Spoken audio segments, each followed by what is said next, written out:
welcome everybody to Friday night NFL Roundtable, man.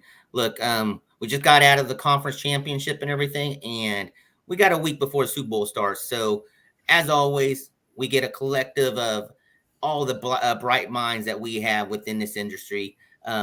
We talk a little football and everything. We kind of discuss what's going on for the week and everything. And if you don't know, I am your man Frito Bandito. To the side of me, I got my man Will. Will, how you doing today, sir? Doing fantastic, man. How are you? I'm good, man. Now, obviously, I know the three of us, we don't have any teams that are in this Super Bowl coming up. So I'm used to seeing you rocking a Cowboys jersey, and I'm not seeing it right now. So after that Green Bay loss, it is. I can't wear it after that Green Bay loss. I mean, I still support them. I still got everything behind me, but gotta take a break with the jersey. I think it's bad luck. I'm superstitious.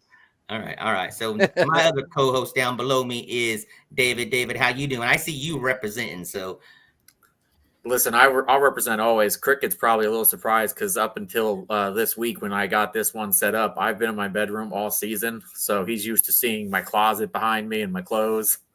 I am, man. I was a little confused there. I was like, man, where is David chilling tonight, man? So it looks good. Finally got the garage set up. So it looks good, buddy.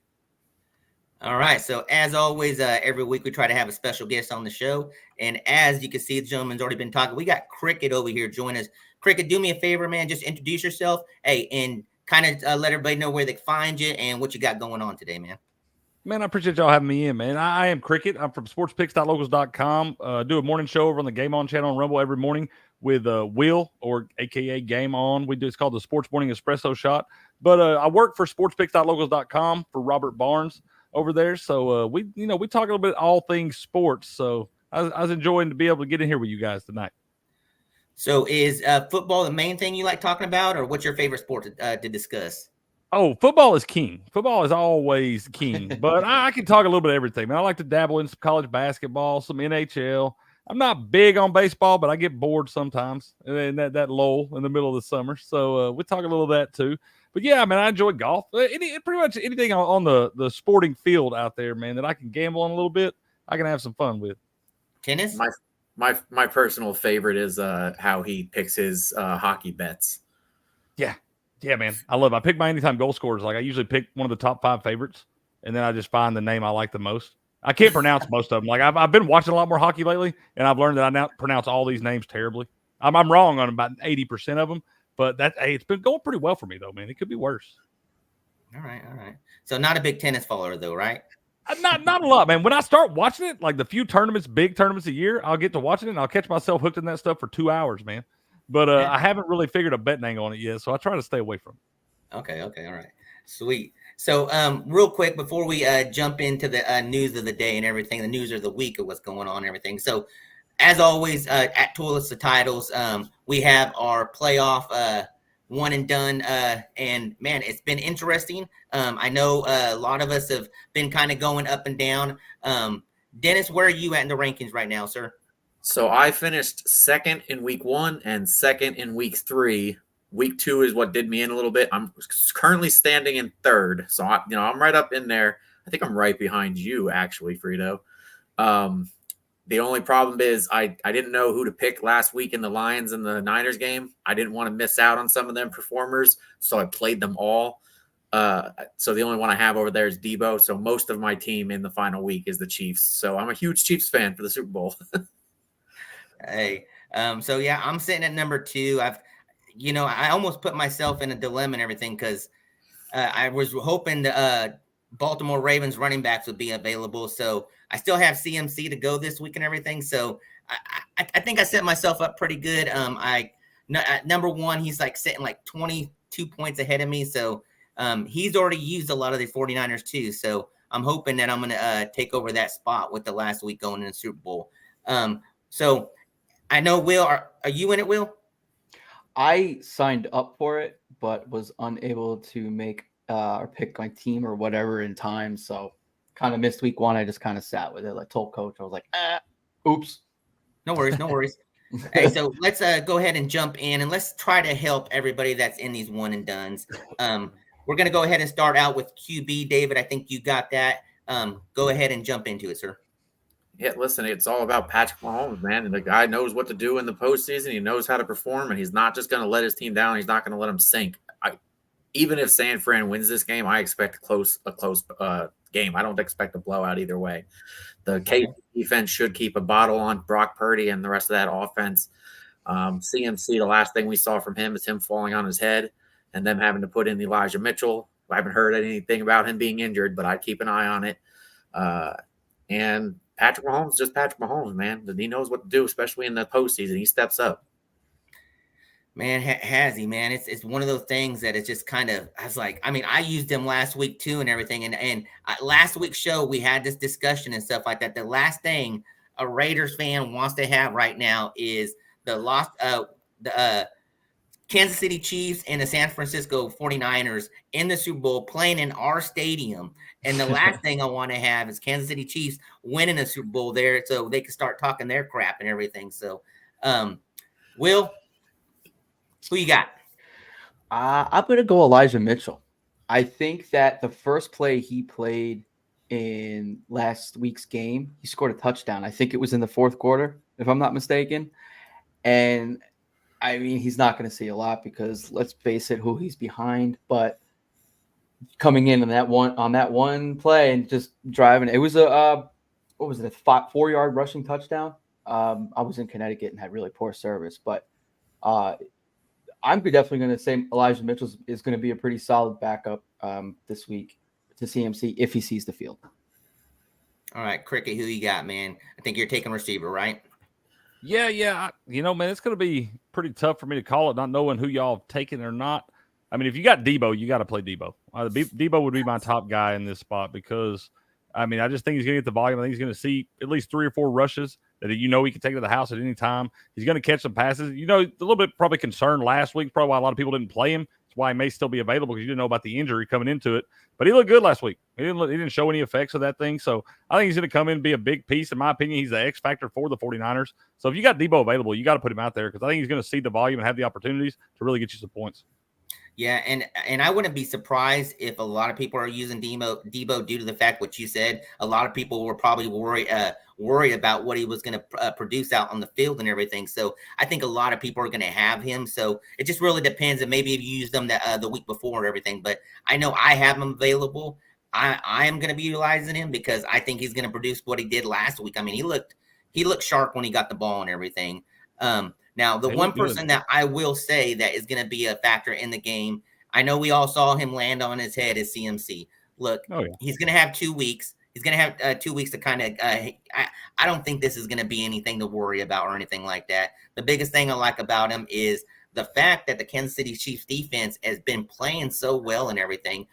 David mentioned it. They're probably going to lock Purdy down. Look, Purdy's going to have his time to shine with them and stuff like that. But look, I look for them to heavily lean on CMC because even in the run game, if they do stop that down, he's going to take advantage in the receiving game and everything. So I love CMC going in this week. I do like Elijah Mitchell too because maybe they do end up working him in. And even if that injury is lingering, look, Elijah Mitchell proves that he could probably come in.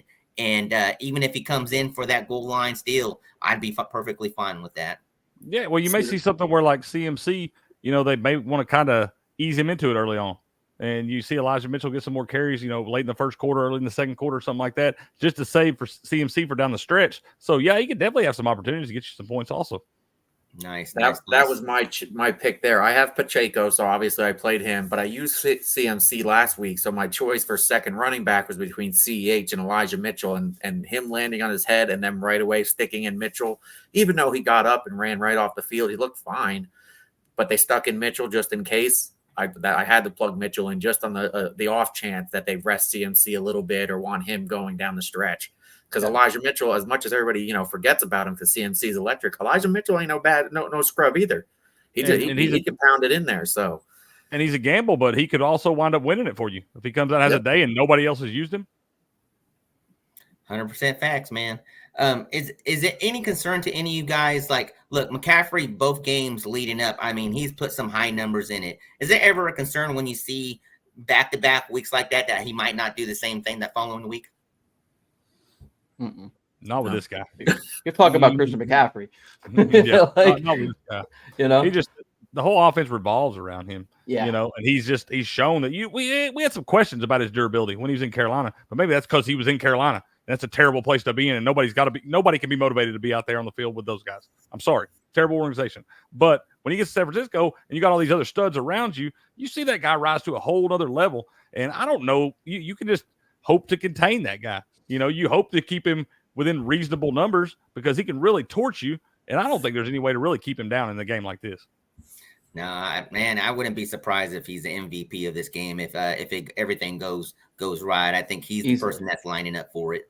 You can get the best odds on him right now. He's at plus 475 over on DraftKings, so that's probably as far as the two quarterbacks are the favorites. But Christian McCaffrey's next at 475, and I could totally see that guy running away with the MVP in this thing. Nice. That's the way I'm looking at it too. So before we get into the topic of discussion as far as NFL news, let's go ahead and do a little house cleaning. Will, if you'll take over for me on that. Yeah, so we're on Instagram. We're on X, formerly known as Twitter, as David likes to say. We're on YouTube. Subscribe. We have shows daily. We are putting out shorts daily from all of our analysts. And we also are on Patreon with exclusive information from picks to everything. Everything's on there. Check out the tiers, patreon.com/toilets-to-titles. Be sure to check us out. If you want to follow us on X or Instagram, we are at Toilets-to-Titles on both. And we just started a new Facebook page. So please go on over and check that out. That's Toilets-to-Titles Podcast Network. Nice. So let's go ahead and jump in. What's up, David? Forgot one thing. Come and join us on Gilded, man. It's a little chat thing. We talk football all day long. If you're on Patreon, you can hit any of us analysts up in our inboxes. We'll get back to you within 24 hours, I'd say. I mean, it might be a little bit longer. We have lives. We go out of town, but generally we'll have the answer for you within a week before you need it. Yeah, that's new to me, man. There. That's new to me. I just started doing that with you guys the other day. That's pretty cool, though. That's a new thing that I've learned, and that is a pretty cool spot to get some info on. Yep. Yeah, the beautiful thing about it is it's just not what we like about it is it's just not the fact that we're giving info and stuff like that. We're getting input from everybody. Look, exactly. We all love football. We all love fantasy football and everything. Everybody has their own aspect or how they look at things and stuff like that. And one person that we're not always right. And when you get multiple people kind of talking about it, you get more of choices to kind of choose from. So that's the one thing I like about it. It's just not from us Toilets to Titles team members, but it's also everybody that's in there and stuff like that gives their 2 cents. And that's the best part of it. It's just that camaraderie that we have to make sure that everybody is it has that free will to discuss whatever they want and give their own 2 cents too. So that's what I love about it. All right, guys, NFL news. The stage is set. KC versus San Fran in Super Bowl 58. Chiefs will be wearing the home red and 49ers will be wearing the white. Should the comparison of Tom Brady and Patrick, should we be talking about that? That's another topic we'll get into. The chatter about the NFL harping on Taylor Swift to bring up during the Super Bowl numbers. Thoughts on that? And like I said, we'll go a little bit more in depth on that. So let's go ahead and stop right there and let's just discuss this real quick. I saw this in the chat. It says Cricket is rooting on Taylor Swift.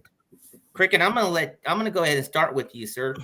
Your thoughts on this whole Taylor Swift and everything. Man, I don't know that you really want my thoughts on Taylor Swift and all that right now. You're on YouTube, man. I might get you banned in this thing. I gave a lot of my thoughts yesterday. I'm not even supposed to be allowed to talk about this anymore. I swore off this thing yesterday, but we're all over it, man. We're all over it. They've had their fun. They made their money. I'm ready for. I really want them just to lose. I'm going to wind up betting this thing with my heart instead of my head. And it's hard to bet against Patrick Mahomes, especially as a dog. Obviously, I drank that Kool-Aid last week when I took the Ravens and felt real good about it the whole time. I didn't think I was betting with my heart there. But in this one, I know I'm going to wind up taking the 49ers. I do think they are the better team overall. Overall, I'll say that. But as far as the getting it done when it counts and all that, you can't count out Patrick Mahomes, Andy Reid, Kelsey, Chris Jones. You got several future Hall of Famers on that team, and one of them standing on the sideline over there. So it's hard to count them out. But I really want the 49ers to win this thing just so I don't have to hear any more shit about Taylor Swift ever again. I'm 100% right behind you, man. it would have been one of those beautiful things that I would have probably brought up, but since it was new notes, I'm not going to say who added it. But hey, we're rolling with it. Hey, that's my guy Will. That's who I do my morning show with. You dickhead. And if you want my thoughts on this thing, you can go over to sportspicks.locals.com. You don't have to subscribe to see this, but just look at the thumbnail. Colin Cowherd is a punk. And you got about 30 minutes of me ranting acting a fool. If you don't like profanity, don't watch that one. But you get all my thoughts on this whole situation. All right. You know what? With that, we're going to move on to Tom Brady and Patrick Mahomes comparison. David, obviously, what do you think? I mean, it's time to start talking about it, right? Or no? What are you comparing? It's apples and oranges. They're two completely different style of quarterbacks. One of them's an athlete, and one of them was the best game manager that we've ever had. Look at who Tom Brady had around him every year, besides Gronk, who's like a lesser Kelsey, in my opinion. He never really had any game players, and he was never an athlete. Peyton Manning is a far better athlete than he ever was. Patrick Mahomes a far better athlete than he ever was. But the man could read a defense. I mean, like with his eyes closed, he's a genius at picking apart the defense, and that's what he did, and he did it well. And it's the reason, like I've been saying this entire time, Bill Belichick wasn't it. It was Tom Brady and Bill Belichick together. They were a special force, and that's what he's trying to recreate. He brought in Tom Brady Jr. and Mac Jones.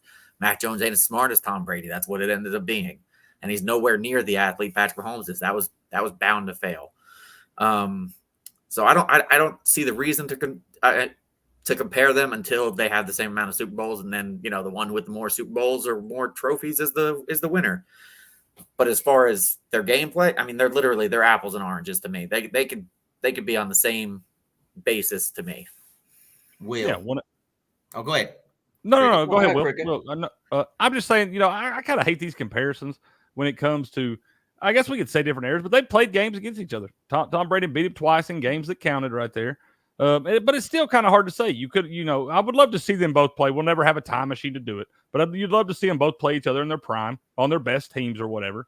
But you're right, David. It is kind of apples and oranges because they are two completely different style quarterbacks. And I don't know that you can necessarily say that you would rather have one over the other in crunch time. They both shown they can get it done right there different ways. So it is kind of apples and oranges. So I think you do got to kind of put them 1A, 1B. I don't know that you list one above the other. Obviously, Tom Brady has the trophies advantage right now, but we don't know it's going to end up that way. But I think, it's kind of hard to compare guys that had primes in different eras. They weren't like they were head-to-head like Peyton and Tom Brady were their whole careers. So it's a little different for me there, but I think they're obviously both Hall of Famers and GOATs. They're both GOATs in my opinion. Yeah, look, I have fair shares and memories of both of them, from the Raiders and Tom Brady to the Tuck Rule game. Man, I was sitting at home and everything watching that game, and then obviously I deal with it every freaking year, 2 times a year when we play them. So, although we do have the leg up on the last win, so I'm gonna hang my hat on that. Will? See, I don't know if I would say it's apples and oranges. Yes, they are totally two different quarterbacks. I agree with that. But Patrick Mahomes has been in the AFC Championship game every single year he has started as a quarterback. That speaks volume. Yeah. Now, not obviously he hasn't won every Super Bowl or gotten there every time. And this year they looked a little shaky. But if we're going to talk Brady and Mahomes, Brady is still the GOAT. I don't think that that's really debatable in this conversation. But I could see Mahomes getting close to maybe 6 rings over a 20-year span. I mean, obviously we have to wait and watch. Now is the year to kind of start that talk with the comparisons. But, like the first year he wins the Super Bowl. No. The second year, okay, maybe he got lucky. Now he's third year going into the Super Bowl after having a shaky year. I don't know. Let's see. They're totally two different quarterbacks. Brady, you never bet against Brady, but I never bet against Patty Mahomes either. They had a couple games here and there, but then again, so did Brady. Brady had a couple of games or seasons where, he was shaky, but the talks can start, but I don't think that they should be pushed to an extent where it's like overtaking, like it's trending on Twitter or something, like it shouldn't be LeBron versus Jordan. Exactly. Like LeBron, what is he in the season? I don't follow basketball that much, but 20 years versus Jordan, he's 6-0 in the finals. And it's like Yeah, those you can compare because they played against each other, if I'm not mistaken, right? No. Jordan, Jordan's already. LeBron didn't get in. LeBron's only a couple years older than me. He's Okay. But yeah, no, it was different times. Different times. Kobe, however, played against LeBron and schooled him. Yes, Just saying. right. Kobe played against Jordan too in the All-Star game. Kobe's the GOAT, in my opinion. I love that man.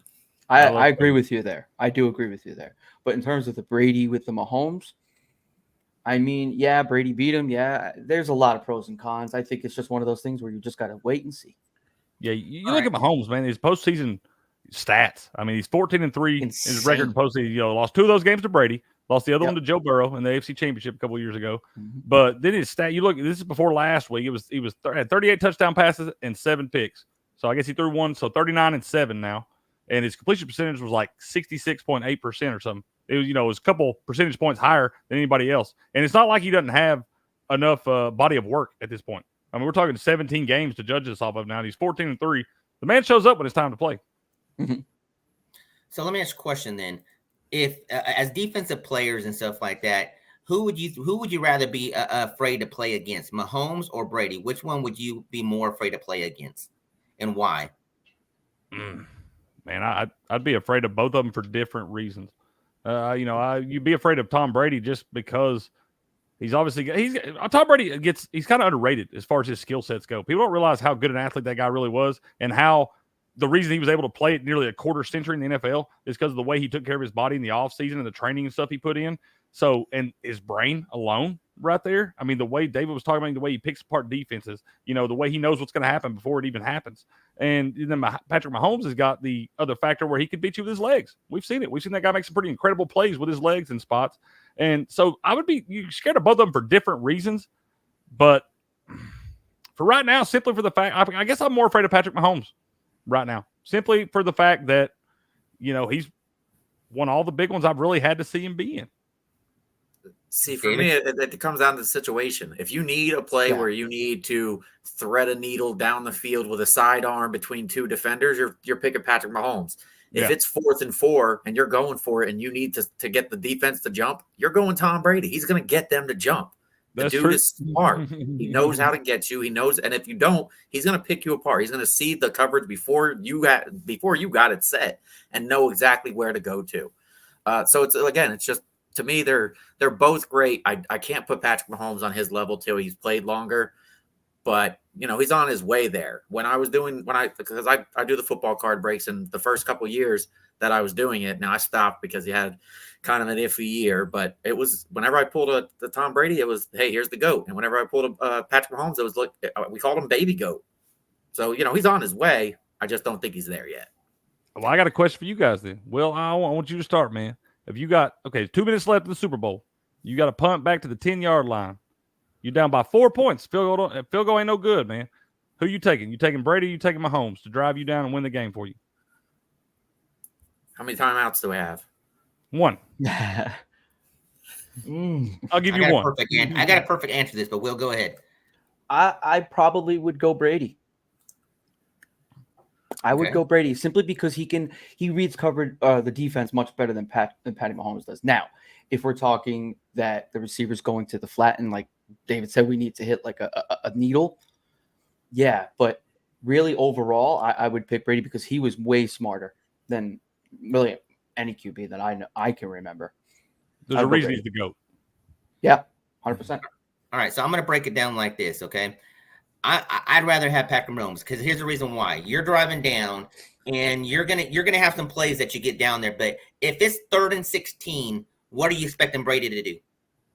He's looking for a pass no matter what and stuff. Where if it's 3rd and 16 on Mahomes, look, you're dropping and stuff like that. But dude could easily get up with his feet and everything and stuff. And it's just the unpredictable play. Some of the plays that you get from when he's in those kind of positions and stuff like that is the whole reason why I would rather have him. He has three different ways he can get it. He can run it. He can throw it and stuff like that. And then it's just, I'm going to say it. You got the referees.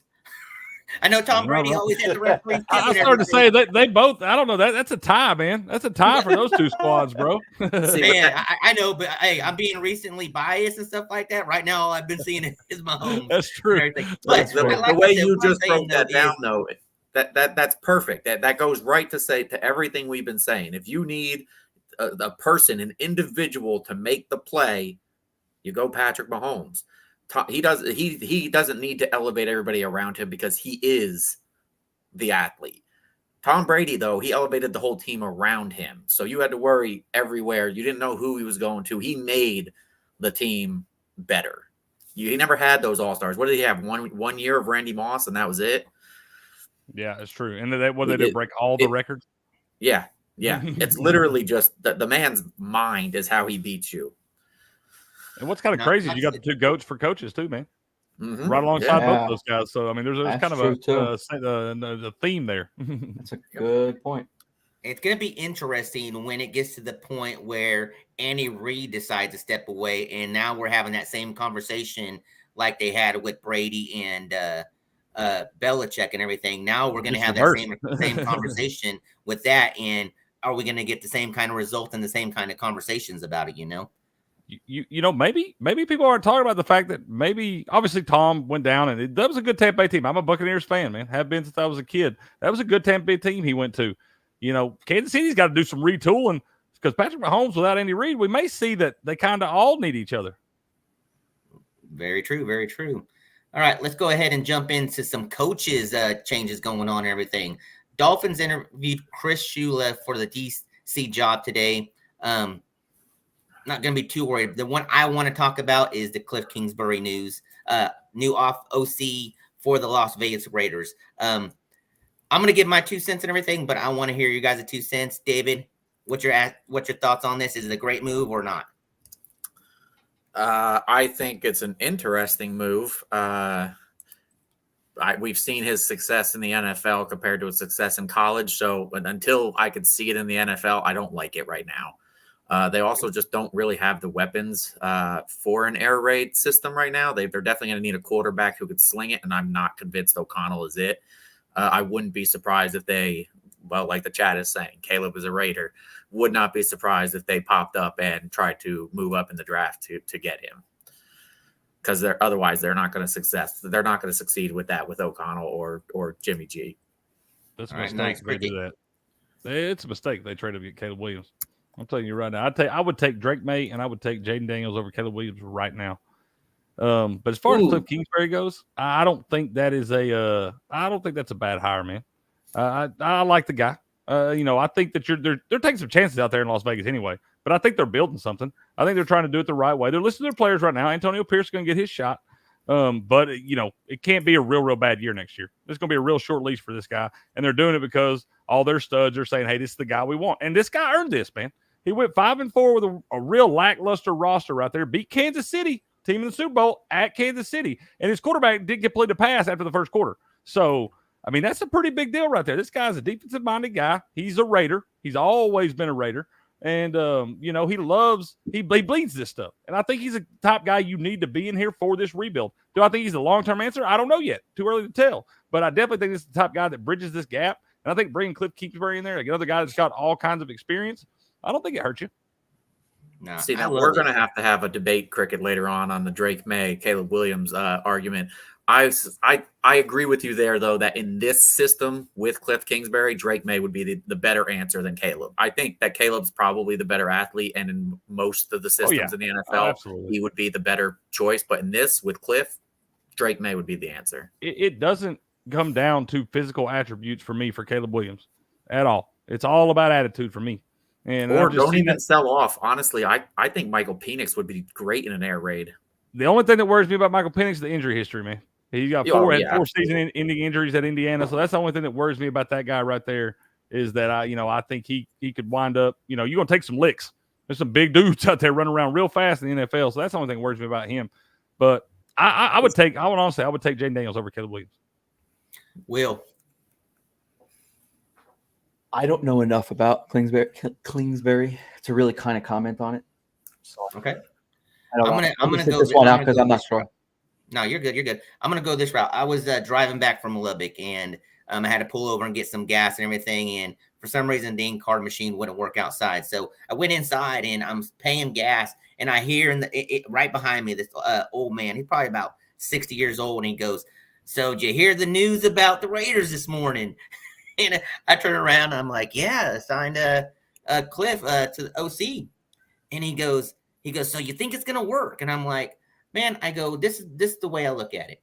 You sign a person like this. This tells me you're going after QB and stuff. You're looking for a QB to change up, bringing him in. Okay, now he's got connections to Caleb. And now the biggest thing I am saying is this is the first from hearing from you two that you guys think Drake May is a better fit than Caleb with Kingsbury and stuff like that. That's one of the first times I've heard this coming from. Everybody thinks Caleb's the better fit. So now obviously you're bringing him in and stuff like that. And yes, Pierce. 2 weeks ago I had this rant about, look, I didn't know which way to go with the hiring. Yes, I love it based off of what he did and everything, but I'm worried as a Raider and stuff like that, bringing in someone that doesn't have the experience as bringing in someone else. Yes, he's a motivator. He's a player's coach and everything. But that was the one thing I said last time. I'm worried. I don't want to be set up for failure again. I've lived it long enough with the Raiders and everything and stuff like that. I want production now and stuff like that. I want to see the results. Now, the thing that's making me like this even more is we bring in Marvin Lewis. We bring in Kingsbury.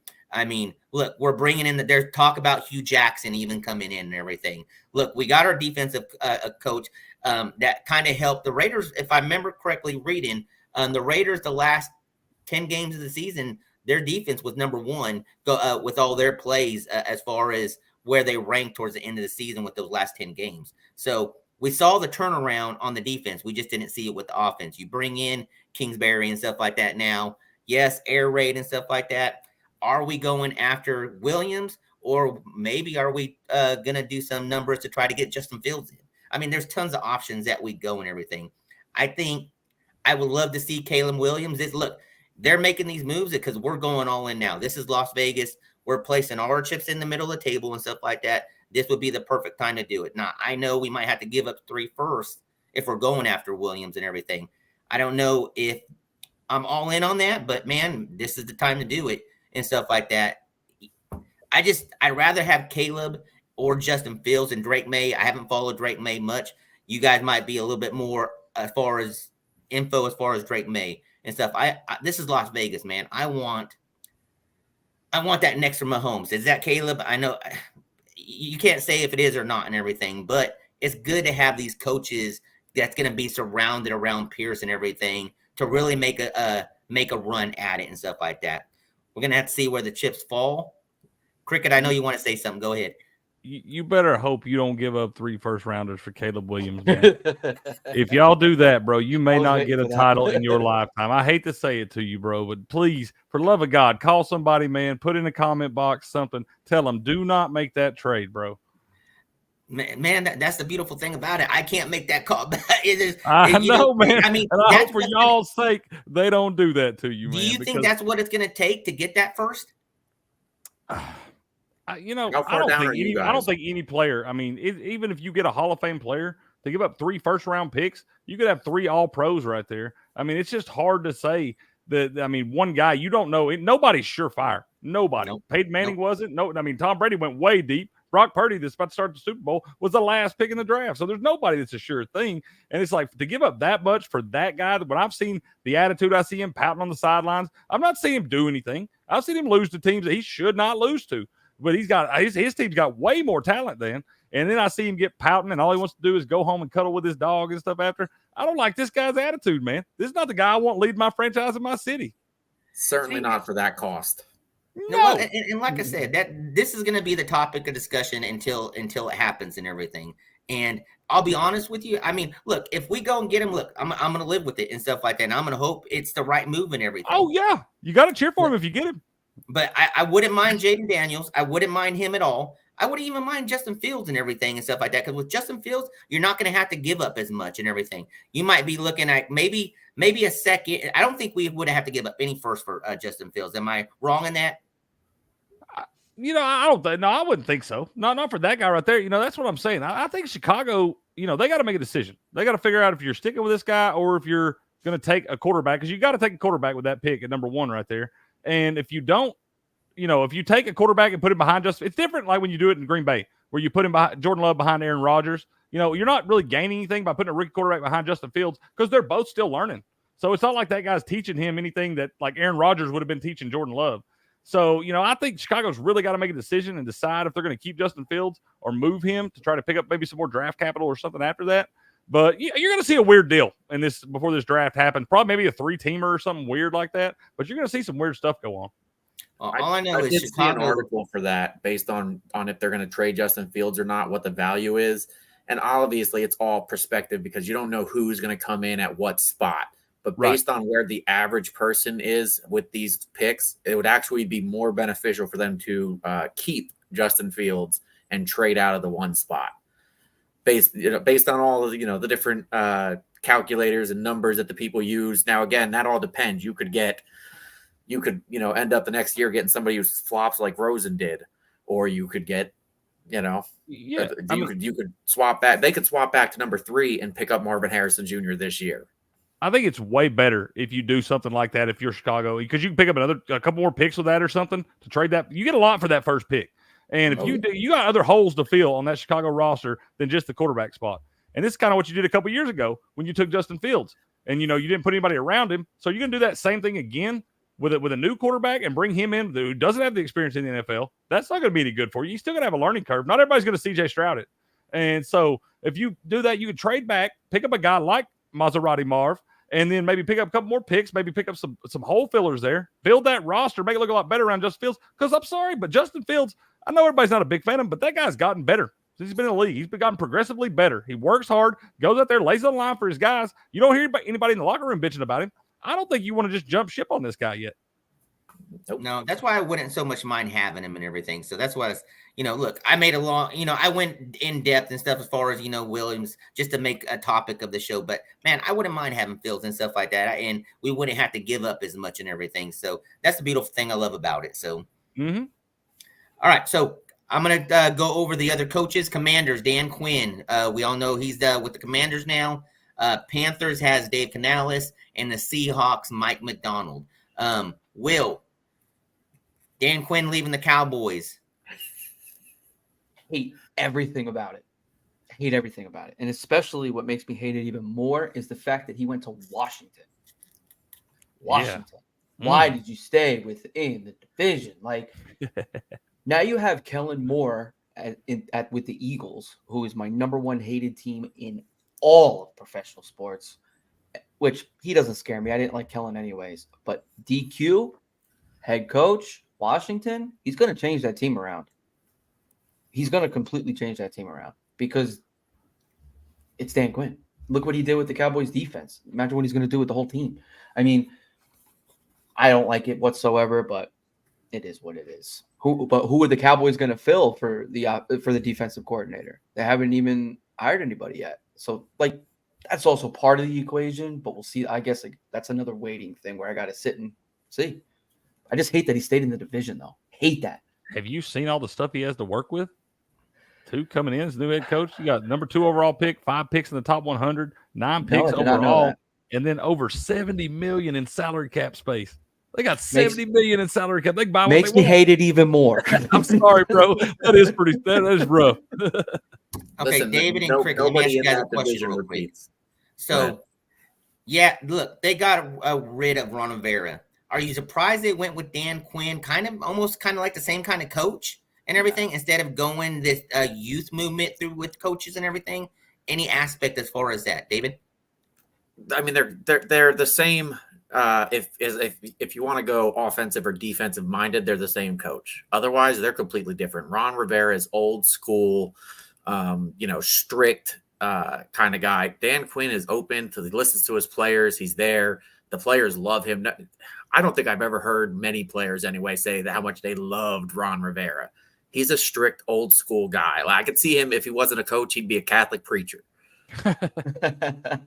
Dan Quinn is not that way. Dan Quinn is more open. It'll definitely change the feel in the building. And with all that he has, like I was about to say, nobody's repeated in that division for a while. So are we looking at the Commanders as this next year's champs in that division? Eagles don't recover because they kept Sirianni for some reason. And the Cowboys can't do it because they just got it, right? So that's true. I don't know. I don't know if they did good here. Now, I tell you what, the questions I have is, how does Eric Bieniemy feel? You know, I thought that for sure the only way they would lure him out of Kansas City was to be if he was the coach in waiting behind Ron Rivera. And now this guy, nobody will give this cat a chance, man. And I don't really understand it. I don't. So I wonder if there's going to be any rumblings in there. If they said that, is he retaining him and all that? I'm sure he is. You don't just fire a guy like Eric Bieniemy. So I wonder if there's a little animosity in that locker room coming in, but they got a lot to work with. I think they could build something, but it's still the Commanders. Don't call me the Redskins. I got to see. It's true what you said on Bieniemy and stuff like that, because he went over there, and I was kind of under the assumption he was going over there because, just like what you said, maybe, hey, this is your job afterwards. But you know what's funny about it is this whole time there has been no talk about Bieniemy at all and stuff like that. No rumors, nothing like that at all. I don't know if they interviewed the man because of the year they had. I mean, that Washington, Sammy did some stuff. Sammy, slinging Sammy, he has some games, but that offense didn't really produce, and that's what he's known for. Him taking a second year in that position, I'd like it. Not only does he have a chance to perform, but I could totally see Dan Quinn being the kind of guy to be like, hey, you handle your offense, I'll handle my defense. Let's get this done. He'll give him the full reins for the offense. I don't doubt that at all. It's kind of hard to put a lot of the offensive struggles on Bieniemy because that offensive line was garbage. I mean, they were absolutely garbage. It's hard to throw from the flat of your back. That's where Sam Howell spent a lot of his time this season. And so, I don't think you could just you saw some of the best offenses in the league at Kansas City when he had some weapons to work with and was able to kind of do his thing. I don't know that Ron Rivera was necessarily letting him do his thing. You talk about the old school stuff. He likes to, have his reins on things. But I can't understand why Eric Bieniemy hasn't got a shot yet. With all these head coaching jobs open every single year, I don't know what's going on. I don't know if the dude doesn't interview well or what, but I can't understand for the life of me why this guy hasn't at least got a shot yet. Yeah, look, you got those people that don't know how to interview well, and that's what holds them back and everything. But their production is what they do. I'll give you a prime example and stuff like that. All right, so I just interviewed for a position at my job. Okay. I'm being told, hey, where it lets you interview for us, but you don't have a college degree, okay? But what you've done for us with this company, it speaks volumes and everything. So that's why we're giving you an opportunity and stuff like that. It's kind of the same thing for being, look, maybe he don't have a college degree, maybe he doesn't interview well and stuff like that, but he produces, right? That's what I'm saying, man. I think he's earned that right. I think he's put his time in. And, I'm not really all about the degree. I'm about the best person getting the job. The best person can give me the most productivity. And I just don't know that guy hasn't shown me he can't be one of those cats. Yeah, but he might want to rewrite the script because, coming into this season and throughout the season, you heard rumblings about how the players weren't getting along with him and his system and the way he was doing things over there. True. And that could have scared off some suitors. And then the offense, again, they didn't do that great. But if he can use some of that salary cap, get that offensive line short up, and have Sammy actually, he was slinging it all over the place with the offensive line crumbling around him. Can you imagine if he had protection? He had a decent receiving core, some young guys, Terry McLaurin, the veteran, to teach him. Well, I think that the Commanders can do something, and it gives him another year to, show that he could change it around. Well, for you guys, then question for y'all: what do you do with that number 2 pick? Then do you try to, if you're the Commanders, you're building from the ground up. Do you trade back, try to get some more capital, or do you take Drake May, Caleb Williams, or Jaden Daniels, Michael Penix, all four? One of those guys is going to be available at number 2 right there. So do you kind of roll with Sam Howell? We know he can sling the pill when he gets some time, but do you roll with him, or do you try to get your quarterback of the future?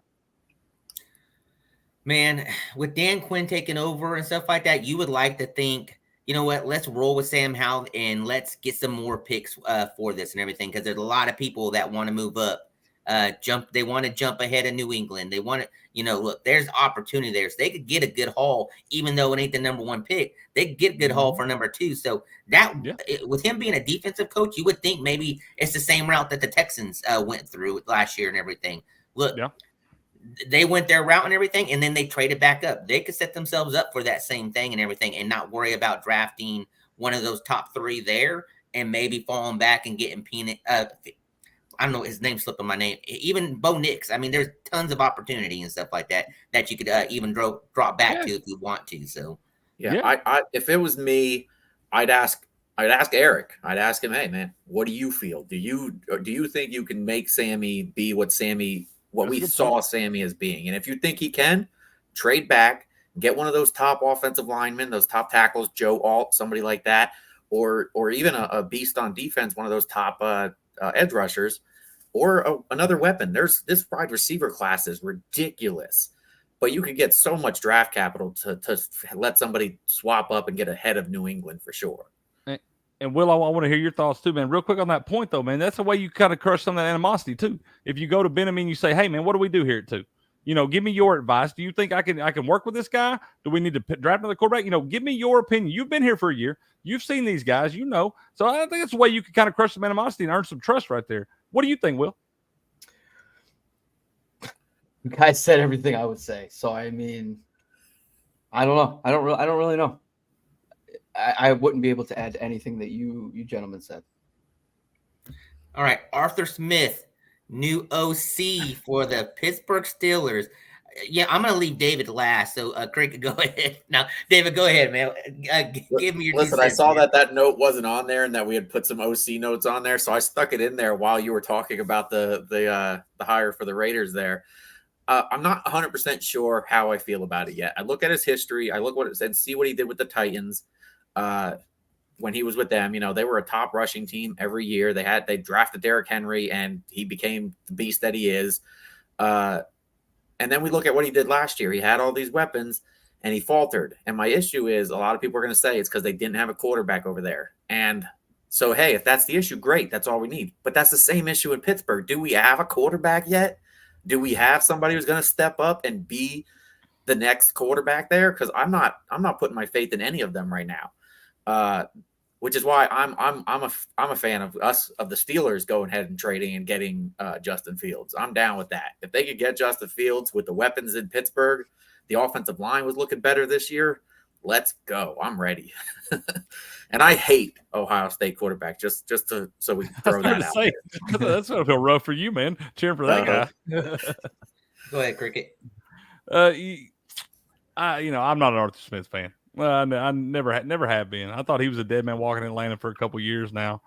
So I don't know that you upgraded it really in that spot. We'll see. We see a lot of guys that can't make it as head coaches that are great coordinators for their entire career because all the different things that go into being a head coach, all the different pressure. You got to be focused on every single play, special teams, offense, defense, all the different things that go into being a head coach. Some guys can't handle that pressure, but they can handle being a coordinator and being prepared for the next series. Having a little time to get their thoughts together. So maybe Arthur Smith's that kind of guy.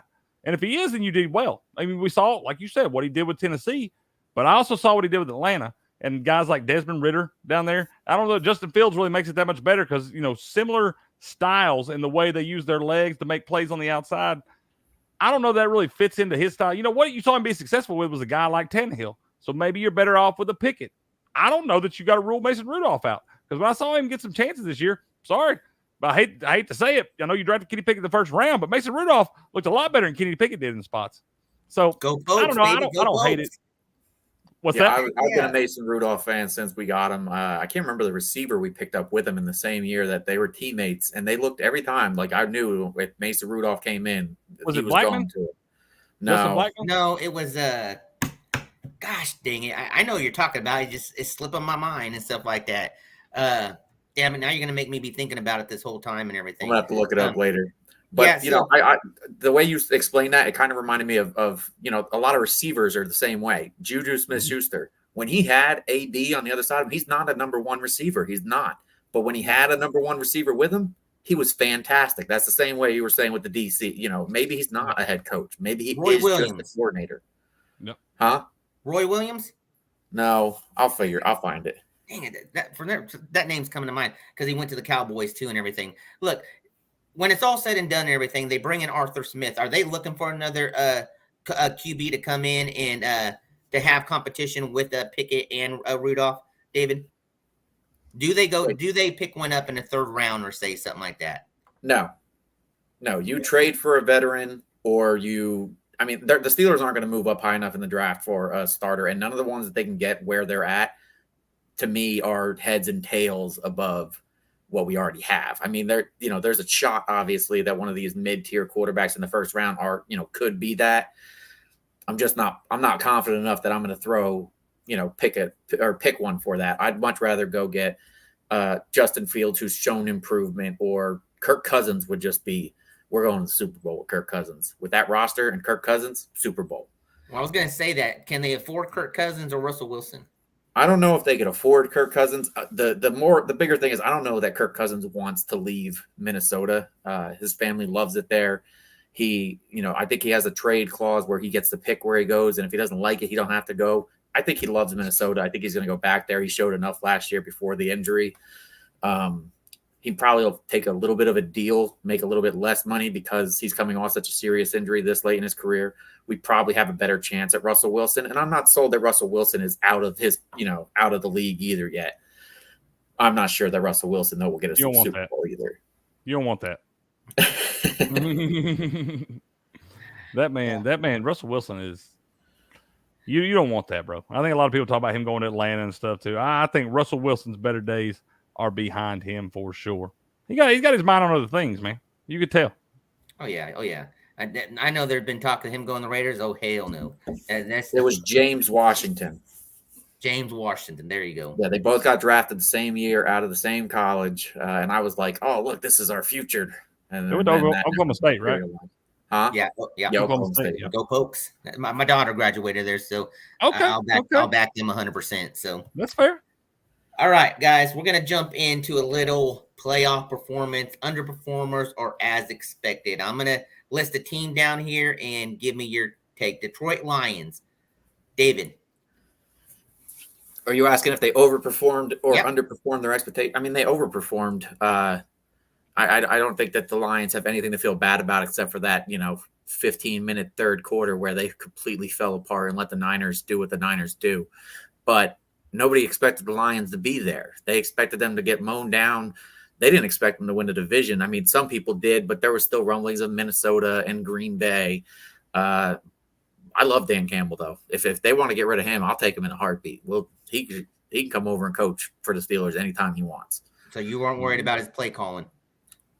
Listen, he had to die by the sword that he lives by. All right, that was bound to happen. When he went for it the first time on fourth down, I was like, no, bad Dan. Kick that field goal, go up by 3 scores going into the half. But again, you live by the sword, you die by the sword. And that's how he does it. He kicked it before halftime to go up 24-7. That's what I thought he should have went for it. I thought he should have went and tried to step on their throat right there and go up 3 touchdowns because 28-7 is way different than 24-7. Oh, no, yeah, that's right. It was afterwards when he had a chance for the field goal and he went for it. And that was my only problem. I'm fine with the man living by the sword and dying by the sword because that's what he's been doing all year long. But I just thought he should have flip-flopped his instance when he went for that fourth down right there. Right. Because you could really cripple him. He should have went for the second one that he didn't go for is when he should have gone for it because then they drove, 90 yards down the field for a touchdown or 70 yards or whatever it was.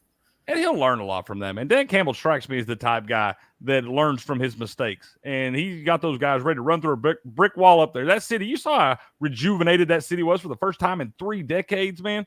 I don't think Dan Campbell, you got to worry about him going anywhere right now. He does got to polish it up a little bit. There's a fine line between being a riverboat gambler and being an idiot. So you got to be careful in those spots. And the analytics, I think the analytics are a cool little tidbit to the game. But I think there are some spots, especially in the playoffs, where you got to just go back to playing old-fashioned football. And sometimes you got to take them points, man. Yeah, look, there was some questionable calls. If they get Aiden Hutchinson some help, if they get Aiden Hutchinson some help on defense, you saw what he did with no help around him. That man is a monster. Yeah, monster. He will be, for Frito's sake, he will be the Max Crosby of Detroit. Like he's a beast. Get him a little bit of help. and unfortunately, this is going to be the storyline for the offseason of them is Goff still the quarterback there? Is he the answer? Did he just do well because of the weapons around him, or could we upgrade? You can't let him go at this point, obviously. But that could be the deciding factor between where they go next year. If they keep Goff and he, excels with another year in the program, or if he isn't the answer and they messed up and they need to start over at QB. But you get a little bit more help on defense for Aiden, and that team's got the North again easy. Yeah. Mhm. I was going to say, look, there was a lot of calls that we could all be talking about. I think the one that really questioned me was when they were down at the end and they ran the ball on that one play that just, it was like, to me, it was interesting because my wife was sitting there with me and stuff. And when they ran that play, me and my son, like, why did you run the ball? It was like, and my wife was like, what do you mean, why? And I'm like, you don't understand the premonition of that at that time of the game where they were at with situation. Running the ball should have been the last thing you did right there and everything. Because to me, I felt like that truly cost them that at the end and everything. So, look, guys, we're already running 55 minutes in. We're going to talk a few more teams, and then we're going to talk about some awards. Will, Tampa Bay Buccaneers, overperformers, underperforming, or as expected? In my opinion, as expected, I think the overperformer was definitely Mayfield. I think Mayfield played a lot better than pretty much anybody anticipated with the weapons that he has there. Keep that short and sweet. Well, I don't know if anybody watched the Pro Bowl yesterday and stuff like that. Didn't he win? He did. He won the passing efficiency contest or whatever. Yeah, man. He got beat C.J. Stroud out in the finals. Yeah, kind of remind me a little Derek Carr there and everything. Cricket, what was your thoughts on Tampa Bay? Overperforming, underperforming? Man, I got to be honest with you. I was one of those fans this year where I felt like it was going to be a real bad season. I didn't know what to expect out of Baker. And, he didn't even have that job for sure going into the season. And I thought it was going to be one of those years where I was hoping we didn't win more than 3 or 4 games so we get one of those top quarterbacks coming in. But then Baker showed a little, revival in his career right there. He came back. I think this guy's been humbled. I think he got a second chance on life in the NFL, and he's really taking advantage of it. You got to see that locker room rallying around him. I don't think we're going to be able to bring Mike back, man. Mike Evans, I love Mike Evans. Wish he would be a Buck for life, but I would not blame him for going to try to, he's got a ring, but I don't blame him for the last few years of his career to go chase a couple more. And so I get it if he doesn't come back, but I don't know that it's necessarily a good thing that we outperformed expectations this year, because I think we needed to go into more of a rebuilding mode. And we might be one of those things kind of like the Steelers are in right now, where you're winning just enough to keep you in the middle of the pack in that first round, where you can't really, you're getting some good players, but you're not getting guys that are going to change your franchise. And I think that might be what we're going to need going forward, really. But I love seeing it out of Baker, man. I think he deserves to get paid. Are you a Tampa Bay fan? I am, sir. I've been since I was a kid, man. I live in Tennessee. Love my Tennessee Vols, and I think it has a lot to do with the old icicle orange days. I think I just kind of rolled with it because they were the same color as my Vols. But yeah, man, I've liked the Bucs since the old Warwick Dunn, Warren Sapp days, Mike Allstott. All right, Dave, and then we're going to end with you. Houston Texans, obviously overperforming, right? I don't know. I had them going to the AFC Championship. I thought that the way they played coming in, going through the year, I thought they had the momentum. I thought they had a chance. But yeah, they overperformed expectations as overall in the season, hands down. Nobody, like I said, I think I'm the only person that I heard, and I didn't say they'd go to the playoffs for sure, but I said at the Expo when we were doing a week by week analysis, how many games that each team would win. I said, watch out for the Texans. They got DeMeco Ryans. The dude's a genius, and that defense is going to keep them in enough games that they'll win enough games. That I expected 6.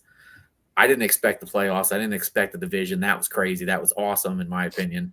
But so on the season, they definitely overexceeded their expectations. In the playoffs, I thought they underexceeded a little bit. Like I said, I had them going to the championship, but I also had the Steelers winning the Super Bowl. So who knows? I heard you preach them Texans early on, man. First time I ever met you, I heard you talk about them Texans because I was like, man, this dude's crazy, man. But no, good call, sir. Hey, it helps when you hit on some picks like Tank Dell, separate from Stroud and Anderson and everything. When you hit on a receiver like that, the way he performed and everything. And look, DeMeco Ryan, he's going to be in a discussion. We're going to talk in a minute and stuff like that. But the man did some great work as the coach this year in his first year and everything. So 100%, man. I didn't expect it and everything. And just to see what they did, man, it just makes the AFC even so much more talented, and with all the teams that they have within that conference, Yeah, for sure, man. You've seen some good vets come in, and Dalton Schultz right there. Nico Collins finally got his shot to step up. Robert Woods made some plays in spots when Tank Dell went out. So yeah, they got a good foundation right there on both sides of the ball. And then I think D'Amico Ryans is looking like one of the best coaches in the NFL, man. I mean, I love seeing that guy act up on the sideline. He's a player's coach for sure, and you see it. You see them kind of taking that mentality on. And the craziest part about it is this is year one of a rookie quarterback contract. He still has years to have a great team around him before he has to pay CJ Stroud. That's what scary. What if we having the same, the Tom Brady, Bill Belichick, Patrick Mahomes, Andy Reid? What if we're having the same talk about D'Amico Ryans and CJ Stroud? I'm sorry, but I don't think it's outside the realm to say that. No, you know what? After the season they had, I 100% agree with you. You have Nico, Tank Dell. I mean, look, this team is young and everything, and then really set themselves up for the future for this franchise. And here's another, just like what everybody was talking about Detroit Lions. Here's a franchise that needed what happened this year to happen. Mm-hmm. Well, listen, it all started with the raping of Cleveland in that Deshaun Watson trade. That was the best thing that Houston ever did. Man, Cleveland. All right, guys. I ain't got nothing else to say about that. NFL award time. NFL MVP nominees: Lamar Jackson, Christian McCaffrey, Josh Allen, Brock Purdy, and Dak Prescott. Will, who's winning it? Christian McCaffrey. Cricket. I think they're giving it to Lamar. Are you 100% behind that? I think they're going to, man. I think they vote for this stuff too early. I think there's no reason you should vote for any of these awards before all the games are played. Because the guys that are on the list, there's some of those guys on those lists that could still be making up ground because they're still playing because they did a little bit extra. I mean, I love Lamar. I do. Last week when Lamar had to show up on the big stage, it didn't happen. And, I was pulling for him hard. But I'm just saying there's guys in this conversation that are still playing this next week, and they ought to have a chance to make up some of that ground, but all the votes are already in. So I think Lamar's going to get it just because, the betting odds is what I read a lot of that stuff off of. And he was just way too big a favorite for them not to go ahead and give it to him. There's not going to be any money on him to win it at this point. He had some futures bets early on, but all the late money came in. You wouldn't have bet on him. He was like minus 2,000 or something. David.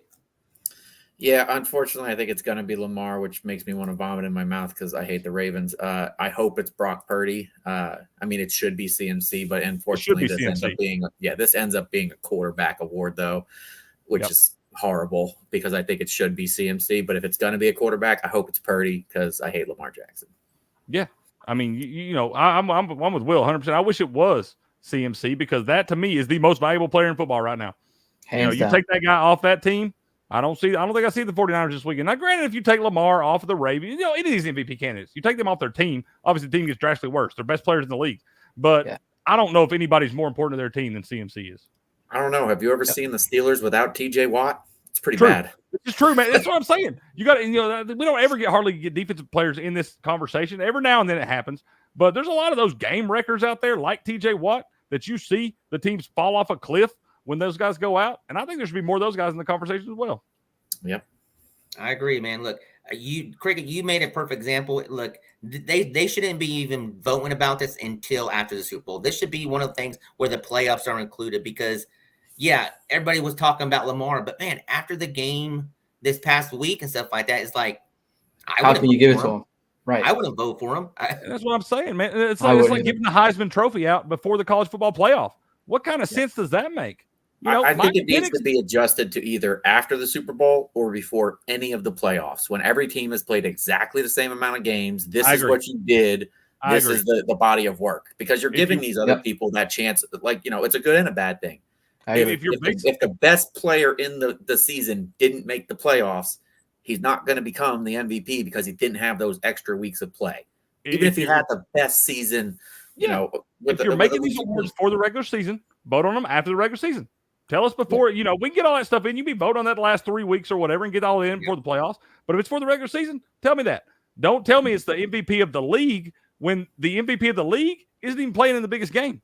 Right. 100%. Offensive player of the year. CMC, Tyreek Hill, CeeDee Lamb, Lamar Jackson, and Prescott. David. This is answered already in our last conversation by everybody. It's CMC. He should be the MVP. He's not, so he will be the Offensive Player of the Year. Yeah. Yep. Ditto. I'll agree on that. So we'll move forward. Defensive Player of the Year. This is where I'm going to have a few say-sos. Nominees. You got TJ Watt. You have Myles Garrett. You got Parsons. And you got Deron Bland, 2 Cowboys on here, Will. And then you got my man, Max Crosby, sitting at number 5. Cricket. Defensive Player of the Year. This is a tough one for me, man. This is tough. All these guys are very deserving. I think you got to go with Deron Bland just because he did something that ain't never been done before. That's my thing. In the history of football, he did something that ain't never been done before. And it was a lot of fun to watch. I was cheering like a little girl on my couch when he picked that thing off to run it back to break the record. I was jumping up and down like I was a Cowboys fan or something, man. You had a nice little bet on that, though, didn't you? I did make a little money on that. What am I cheering though for, man? I love the history. I love seeing these. I've seen a lot of cool things in my life in sports, and I love seeing that. So I think giving it to the man that ain't done something ain't never been done, that's what I got to go with. I'm going with Deron Bland. Well, I kind of have a feeling where you're going, but go ahead, sir. I mean, I would if Deron Bland didn't do what he did, it would be Michael Parsons for me. And I'm not saying that as a Cowboys fan, just Michael Parsons is just in my opinion, the best edge rusher in the whole league. But being that Deron Bland broke that record, I mean, it's got to be given to him. David? All right, here's my problem with Deron Bland. Yes, he broke that record, but his play around it was shoddy. You can't, you had a flashy, nice new record, but you can't give up as many yards and big plays as you also give, as you gave to be the defensive player of the year. I think the best pure edge rusher on here, and this is going to make you happy, is Max Crosby. That man is terrible. I wouldn't want to stand across from him and try to block him. It just wouldn't happen. But the best overall player here, stats matter. And TJ Watt beats everybody in all of them. TJ Watt, and he didn't even get to play all the games. He's the best defensive player stat-wise, hands down. He beats everybody. Well, to me, it's TJ Watt, but look, I get it. Stats do matter and stuff like that, but look, stats also matter with Crosby and stuff like that. Man, this guy killed it all year long. I mean, look, there's all kinds of stats you can go off of and stuff like that. I get it. Look, TJ Watt and Crosby are, to me, head and shoulders above everybody else this year and stuff like that. Look, I know Myles Garrett is on there. Look, he does wreak havoc. I get it and everything and stuff like that. But Parsons, look, I get him too and everything, but man, Crosby he put fear, in people when he played and stuff like that. And then on top of that, he's on the field all the time. He doesn't take a break. It's just, I'm surprised. I would like to know behind how often he gets sent in for testing and everything. I like to know if they share those records and everything. But dude, when he has a motor like him, look, TJ Watt's the same way, man. Look, I agree with you. To me, it's between those two, but you're going Watt. I'm going to go Crosby. Crosby is just my guy. It's the freaking condor, man. That's all I can say. In my opinion, this is going to be the most contested of the awards this season. Yeah, I think Deron Bland, because of the electric plays, has a chance, but I think it comes down to one of those edge rushers. They all excelled this year. They were way ahead of any other player in the league at what they were doing. Not just sacks, because there was a couple of guys who had high sacks. Danielle Hunter did great at sack-wise. But all around play, those four excelled above everybody else. And on a close enough level where, if you're not a fan of one of those teams, you can pick any one and be right. Yeah. And I wouldn't have a problem with it. I don't think you can be upset with whoever wins it. I think all the guys had good enough season, were deserving. It's pretty cool to watch them all do their thing all year long. So I don't think you can be upset with anybody that wins this award. No, 100% agree. I want to throw this up there because JC in the chat, if you can't be there for your team due to injuries, you shouldn't be considered. Dependability should be part of this vote. It's Crosby hand down. Look, I know JC's a big Crosby fan like I am too, but any disagreement on this or agreement with this? I mean, it depends on how much you're missing. I think TJ Watt missed like a total of 2 games, parts of 2 games, and then 1 whole game, which was in the playoffs, which obviously hurt. And it was bad luck too, man. Yeah. But in the end, again, statistically, even missing those games, he still beat everybody. If he had those games, we're talking the new sack record leader again, which he's already tied in the top. He's breaking it if he's played all the games. Yeah. I think in an instance like this, when it comes to something like that, I mean, injuries happen in the league, and I do think that, availability is a skill set. You got to be able to be on the field to get any productivity. But I think in an instance like this, where it was a bad luck, a freak play where he got rolled up on right there, and like you said, he only missed about a game and a half there and was on pace to really, really light some things on fire. Once again, you can't be upset with either one, but TJ Watt, in my opinion, slightly more deserving than Max Crosby right here. Sorry if I hurt any feelings. No, it's fair, man. The Long whole as league it's not stats Miles against Garrett. the whole league stats against the Raiders and Max Crosby. I get it, man. It's I love Max Crosby. theory. I love that guy. He really is one of my favorite players. I love the fact he's like smoking cigars with the owner and everything and telling him who the next coach is going to be. I think the guy's awesome. I really do. He goes up on the set of NFL Tonight or whatever in his shirt off and stuff. I mean, he's a beast, and I love the guy. I do. Like I said, I'm not going to be upset with whoever wins this one. All right, I think this one might be the most debated one is Offensive Rookie of the Year. Look, it's C.J. Stroud at number 1. QB, obviously, this is usually the way it falls. If it's a good QB that comes out and does what he do. But the man at number 2, Puka Nacua, man, he killed it. Awesome season. Nobody kind of expected it. Maybe someone did expect it. Then you got Jahmyr Gibbs, you got Sam Laporta, Bijan Robinson, all great candidates for this award. Does C.J. Stroud win it because he's a QB, Cricket? I think so, man. I think so. I don't know. I love. It's a great time to be alive, man. To be a football fan because there's a lot of studs coming up in this thing. Gonna be a lot of fun to watch for years to come. But what C.J. Stroud did in his rookie season, going into a franchise that was pretty much in shambles right there with a rookie head coach, and to come out and set the tone the way he did, I mean, break records. This guy broke. He also did things that ain't never been done in football before by guys his age. And I mean, he led the league in what was it, passing efficiency or what? I mean, he was up there, or passing yards per game. He led the league in passing yards per game. So, I mean, right there, that tells you this guy is playing at an elite level. I mean, there was conversation for this guy to be in the MVP talk for a while there. And so, I mean, I don't know how you can be in the MVP talk and not be the offensive rookie of the year. No shade at Puka or Jahmyr. None of those guys. They all had great. Laporta's a stud. The Lions got to feel real good. They got 2 guys on this list right here. But I think what C.J. Stroud did is second to none. Will, who are you picking? C.J. Stroud. The only one that I think everybody had a great year. But I think that if anybody's going to be close to what C.J. Stroud did, it would be Puka. But I still think that C.J. Stroud is going to get that award for sure. David. Yeah, I think there's no chance that it's anybody besides Puka and CJ, but it's going to be CJ. I played wide receiver and I played quarterback growing up at one point or another, and I'm telling you right now, quarterback is a whole different level of complexity. So the fact that a rookie could come in and do what he did, it impresses the hell out of me. He's the first Ohio State quarterback I've ever been like, wow, he's good. Yeah, and it's not like he went to a franchise with like Andy Reid or somebody. I mean, his head coach, don't get me wrong, he may wind up being with that guy, but he's just starting too. Mm-hmm. All right. Hey, look, I have to go Stroud. I mean, look, it is what it is and stuff like that. It's kind of like thing with the MVP and stuff like that. You ain't going to see CMC getting that award and everything. But, dude, Puka, man, what he did and stuff like that. And it would be easy to say, okay, he did it with Cup there. But, I mean, he went through a stretch where Cup wasn't there. Oh. And he put out those numbers and everything. And that's what even is more impressive than anything. Yeah, you got to get a QB thrown to him. But, man, for him to do as what he did as a rookie too, it's in that same atmosphere as C.J. Stroud, but obviously it's a QB doing it with over a receiver, Bro, I got Puka in my dynasty league for $3 right now. I have built a monster for years to come. Cricket. I had him on my damn taxi squad and didn't realize I had him there until like 5 weeks into the dang season. Well, you missed a lot of points there, bro. I went in and looked. I was like, wow. Because someone sent me a trade offer. And I was like, wait, where do I have Puka at? So I had like 30 plus leagues. I mean, that kind of goes into it. 30. Okay. I understand. I went back in and I declined that trade real quick and took him off my taxi squad. So there you go. All right. Defensive Rookie of the Year. Will Anderson at number 1. Kobe Turner at number 2. Devon Witherspoon at 3, Jalen Carter at 4, and Joey Porter. David, who's winning this? It's not Joey Porter, as much as I would love that as a Steelers fan.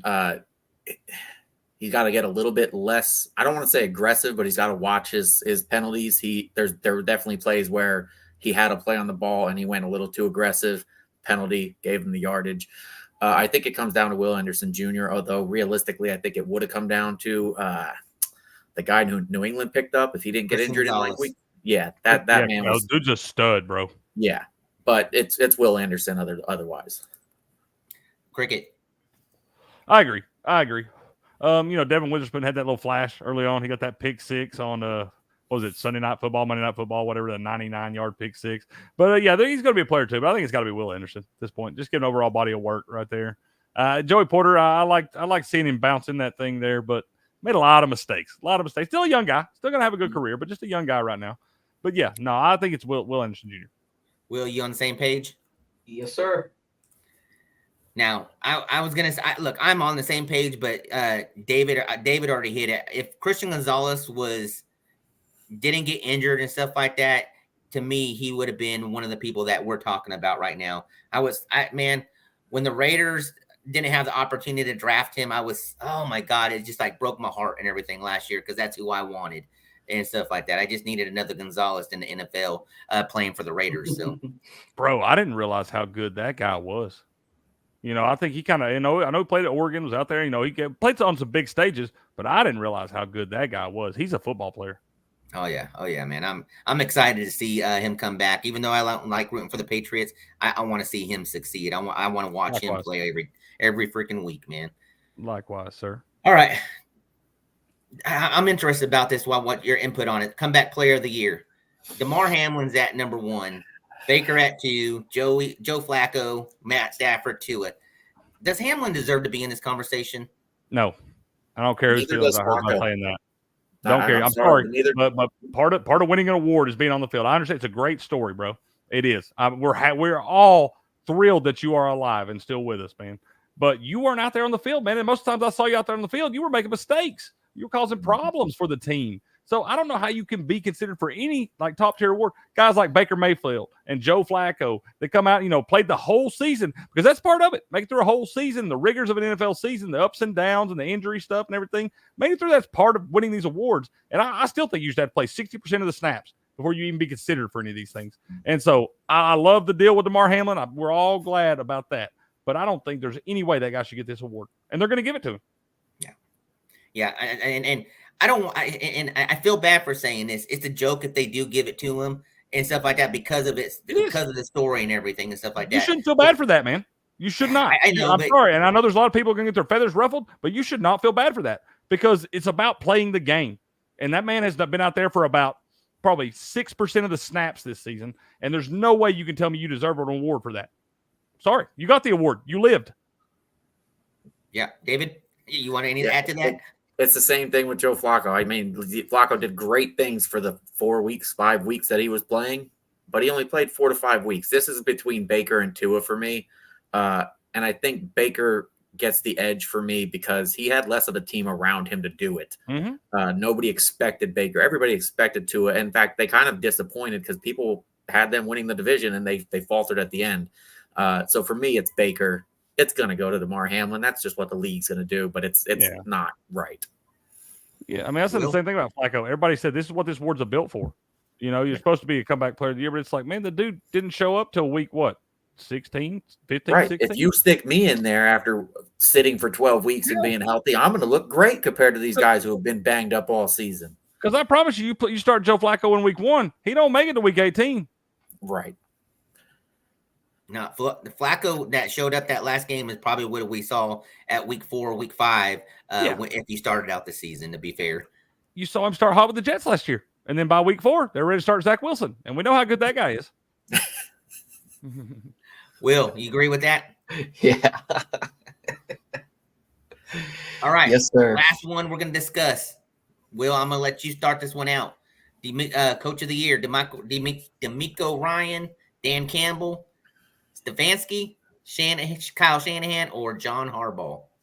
For me, the two that stand out would be DeMeco Ryans and Dan Campbell. Now, before the season started, I told my mother-in-law, and I almost did it. I almost put a $400 bet on the Lions to win the Super Bowl this year because I'm a big Dan Campbell fan. Almost, I didn't put it down, but if they went to the Super Bowl, I would have really pissed. But because the odds were huge. Sick. Yeah, but I would have to go Dan Campbell. I would have to say Dan Campbell. Yes, over D'Amico Ryans, because Dan Campbell, he's a former player. He's strict, but he's also lenient, and he's got the respect in the locker room. And I think that makes a big difference in any sport you play. David. I like Dan Campbell more, but I think D'Amico did more with less against expectations. A lot of people, I mean, I didn't believe that the Lions, they were one of my division winners that I got wrong. I had them as the Packers because until the Packers prove that they can't have a good quarterback, I was going with the Packers. But a lot of people had the Lions winning the division this year. Nobody had, even me, who was rooting and saying the Texans were going to double their win total, didn't have them going to the playoffs. He did more with less and got almost as far. I mean, he got, they had one less game. For me, it's D'Amico, but it's super close. And I'm fine with Dan Campbell winning it for sure. Cricket. Yeah, I kind of, I've been on the D'Amico train all year long, but I really kind of said about the last few days and kind of looked at this thing and what Dan Campbell's done in his first 3 years up there in Detroit, in a place like Detroit is historically terrible. We all know that. And, 3 wins his first year, 1 win away from the playoffs last year, all the way to the NFC Championship where you're up by 17 points at the half. I know you didn't, that second half didn't go the way you wanted it to go, but I think after looking at the overall body of work, love what D'Amico's done. But, I've seen Dan Campbell continues progressively get better each year and get the most out of his guys. And this is a real bad franchise just a short 3 years ago. So I think what he's built in the overall body of work in that 3 years, I think he's earned that Coach of the Year. I 1,000% agree with that point. I think this is the one award that could be a body of work thing. Right. But then that's kind of, putting out what they do with all the other awards. The awards are what they did this season, unfortunately, because I think Dan Campbell overall, he's done better in his time, sure, than D'Amico Ryans. But on the year, to me, it's D'Amico.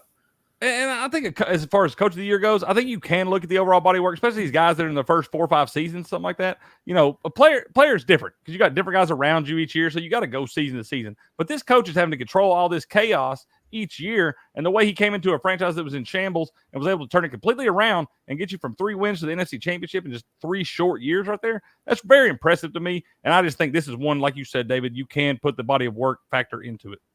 Well, it comes down to the franchise, though. Think of all these franchises. They're not getting how many coaches last 5 years these days? It's true. What's his name came in for Carolina. He had a bad year, and he got fired before the season was even over. How many guys do you see not even make it a season anymore? Right. So, I mean, what he's done in 3 years is impressive. I just think that if you're going to give it the award for all of the different awards for this season, it's got to be the same for the coach. I think overall, Dan Campbell has done amazing things. I just think D'Amico this year, which is what I think they have to look at, unfortunately, is D'Amico did better this year. That's fair. Once again, you can't be disappointed with either one of them. Yeah, I'm happy either way. I agree with both sides of your guys' story, but I'm gonna do this approach and stuff like that. Yeah, a work of the years that Dan Campbell has done and stuff like that. Look, we all saw this coming and stuff like that. It's been building up and it's kind of been right there and stuff like that. Now, same thing with you, David. Look, we did not expect this from the Texans and everything. But one thing I can see, and I can't say 100%, is I can still keep seeing Dan Campbell next year, them being in that hunt in the championship again and fighting for the Super Bowl again and stuff like that. I got to wait another year to see if this is a 1-year fluke with D'Amico Ryan and CJ Stroud and everything. So based off of those two outlooks and stuff like that, look, I think Dan Campbell needs to win it right now, because if he wins it now, look, if D'Amico Ryan does what he did this year, next year, look, we're going to be talking about this next year and stuff like that and saying, hey, body of work and everything. But is it going to be one of the things that they take a step back? They might still have a great season and stuff like that, but take a step back. And now it takes D'Amico Ryan completely out of the conversation, because he's not going to be able to do what he did this year unless they make it one more game further and stuff like that. It's a tough debate and stuff like that. I'm fine with either of them, stuff like that. But look, over body of work, yes, Dan Campbell. Short term, D'Amico Ryan. Look, it's the same thing with TJ Watt and Max Crosby, like what we're talking. I'll be happy either way they go. Yeah. All right, guys. We are an hour and 23 minutes. We keep on saying that we don't put enough conversation in our documents to keep this under an hour. And let's ain't gonna make an hour. And what always happens? Look, when you have people here passionate talking about what we're talking, we're just gonna keep on going and going. We probably go for another hour and stuff like that, but we don't want to do that, man. We want to. We all want to get home to our beds, to our families, right? That's right. Yes, sir. So once again, guys, look, I appreciate you guys. Great talk, great chat. JC, Pete, I appreciate you guys in the chat and everything, putting in your 2 cents and everything. Cricket, once again, man, I really do appreciate you being on. Open invitation anytime you want to jump on, just holler at us. Once again, man, let everybody know what you do and where we can find you. Oh, man, for the best value in sports handicapping, come check us out over at sportspicks.locals.com. We got the great Robert Barnes making the official picks. Got a great community. You can get in there, interact with us, post your own videos and picks. We'll interact back with you. Good community, man. Come check us out. sportspicks.locals.com, where we turn the odds in your favor. And I really appreciate you guys having me on, man. I had a great time. This has been a lot of fun. And I do appreciate the open invitation. I'll come back with you guys anytime you want me, man. It's been a whole lot of fun. All right, so I'm going to go next to David because I asked David, should we do some little notes on the side for cricket? And his exact words to me is, dude, no, just listen to him flow, man. It's like embedded in his head and everything. And that's exactly the way it was. David, I appreciate you for getting cricket on, man. Appreciate you, sir. Go ahead and give us a few parting words before we end it with Will. Hey, listen, Steelers, go get Kirk Cousins. Let's go to Super Bowl next year. If not, let's flop and go ahead and get us a nice pick in the next year's draft. Also, I know a lot of you guys have noticed my card breaks are now on Toilets to Titles, so we're streaming them to YouTube. All you got to do is join the Facebook group when you get to be in them. I know that, I don't know if you saw it today, but we hit a nice Justin Jefferson patch auto out of 10. So, we pull fire here. It's that I can't control what's in the boxes, but I can make it fun. Well, as always, look, toiletstitles.com. I'm going to let Will close out with all our roundtable information and stuff like that. Look, I am your Frito Bandito. We are here for NFL Roundtable. Will, close us out, sir. Everyone, thanks for watching. Thanks for joining us. Be sure to follow us on Twitter, on Instagram. Handles is at Toilets to Titles. Join the Gilded chat if you have any questions or you want to join. Just email us at toiletstotitles@gmail.com, and we'll send that invite on over to you. We talk football all day long. Thanks for staying with us, and see you next week.